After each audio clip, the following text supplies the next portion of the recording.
All right, so yeah, I just added the latest lot of baccarat Win Pro shoes to the model, and in fact there were more hands added than I thought. It was actually about, well, it was about 3,500. The last hand before was 1,044. So there were 58 new shoes to be added in full, because even when I duck out of them, when I gag, the full shoe is added to the data that's transferred over here. And I take that as a good thing, because I think that it really is a swings and roundabouts situation with gagging, which is why it's a good thing, because there's no cost in the long term, mathematically, or in terms of probability or possibility or potential or whatever. But the benefits are obvious, sort of state of mind, mental well-being, anti-stress, blah-de-blah-de-blah, the usual stuff that I've talked about ad nauseam before.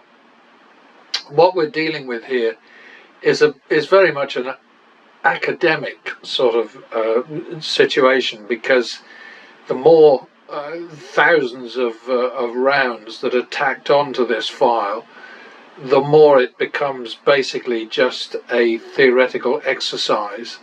The point being that I've been saying for all these years that if you bet randomly against random outcomes, then you are going to get into trouble at some point. Whereas if you have a strictly observed, consistent, well thought out, viable, proven plan, then you can prevail.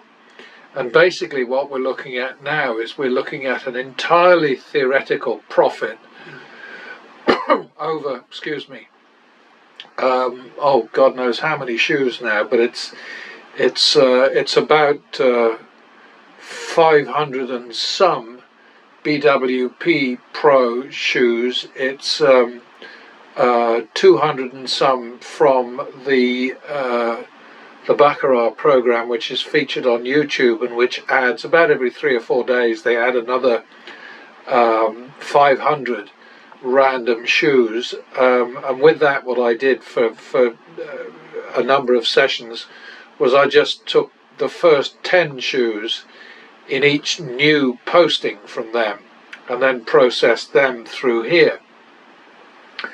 So basically what we have to do is just look at this and think, okay, I mean, the amounts of money involved here are ridiculous. We're looking at a minimum bet of 25 quid. I'm using pounds only because I live in Poundland, but it's whatever currency you prefer, dollars, donuts, doodles, whatever.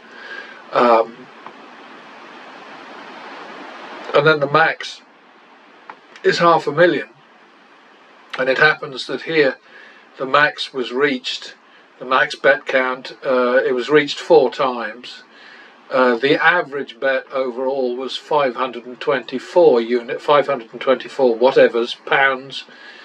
The win was a net of 3.23 million, basically. 11.5% of total action. The commission over here, because I was playing, or the model was playing the hop, whereby what you do is after the number of rounds that are shown here, which happens to be 5 in this setting. I don't know whether you can see these drop downs or not. I can't remember. Sorry, I'm getting on a bit, and I can't remember everything. So what do we got? We've got commission here was 10.62%. This is the chart. There were no busts. The hop achieved a player edge of 1.08%. Over here we see that the actual player edge was not an edge at all, it was negative. Banker won 1.42% more bets than player did, but of course, you know, that was offset by the commission over here. And what else have we got? We've got the chart here which shows some occasional bloody sort of brown trouser moments. I used to call them in olden days when I was more crude than I am now. I'm so elegant and sophisticated these days, but that's just a temporary thing. Oh, up here it shows you that 62% of all turnarounds were just one bet turnarounds, and they do happen quite often. 98% were either 2 or 1, that's shown here. And then there were 194 turnarounds out of this number over here, 8,553. There were less than 200 which required 3 winning bets or 3 plus 3. So that's triplets, in other words, triples. This is twins, which is doubles, and this obviously is singles. So, you know, there's lots of stuff to ponder here. And lots of people are going to say, well, yeah, but I mean, you could just use a martingale. If you've got a cap of 500,000, if you can go to 500,000, then you could just use a martingale.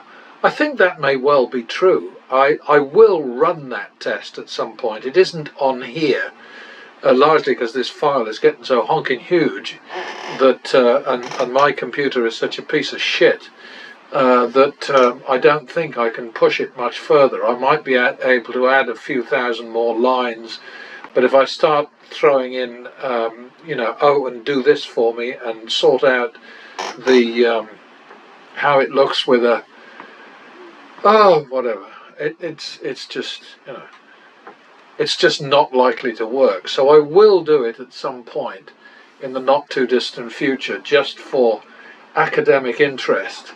I think that these numbers here are worth a look. What we're seeing is that there were 13,266 isolated wins. In other words, wins which were immediately followed by a loss. And over on this side, where the red text is, or the red, you know, everything is shown in red, 13,281 losses were immediately followed by a win. And these numbers track very similarly for a long time. But because of this hop thing that I've thrown in here, the picture is better on the plus side than it is on the negative side, except when we get down to nines here, where 9 in a row there were 55, and over here there were 61 losses. Sorry, 61 instances of 9 losses in a row. And that's kind of interesting, but again, it's sort of like googly Google. Over here, I think this is worth a look. Low bets lost, you know, the treadwater bets, as I like to call them, lost 7,175, and the big money bets, 5,000 and above, won 3,620,000, whatever. But of course, that is gross. It doesn't include the money that had to come off whenever you have a winning banker bet. You have to pay 5% commission. Generally speaking, as I say, this is kind of an academic exercise. I find it absolutely valuable. I've been doing it for so long. I haven't plugged in the number 1 to 571 yet. That's something else that's on my to-do list to have a look at. And I will go and get them and do that at some point in the not too distant future, because I'm trying to slow down a little bit on the number of demos that I do, because right now, I mean, there's over 200 now in the waiting room, as I'm calling it, the sort of the folder where if I'm asked to provide more demos, I can put them up. But right now there are enough on the channel, I think, to make the point. So that's where I'm at, really. What am I looking at here? This thing here, -3, is where we drop. If you look here, the max bet is 600. As soon as we get to -3, then we drop to 100. And so we're in the drop zone here until we get a win here of 100, and then we bump the bet up, and the bet goes up to not the 600 here in this particular way of doing things. It goes up to a shit or bust bet. And again, I'm saying, this is kind of academic. This is just one approach, one way of doing things. It's valuable, in my opinion, but obviously I'm open to suggestion and criticism and all the rest of it. I always am with these things. I don't get a lot of viewers. I don't get a lot of comments.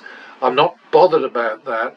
All I want to do is establish the validity, the viability of this approach to casino games of chance. I think it's proven as it stands right now, but people who don't believe in it will never believe in it, probably. People who are open-minded may or may not. It's their choice, but that's really where I'm at the moment. And as I'm always saying,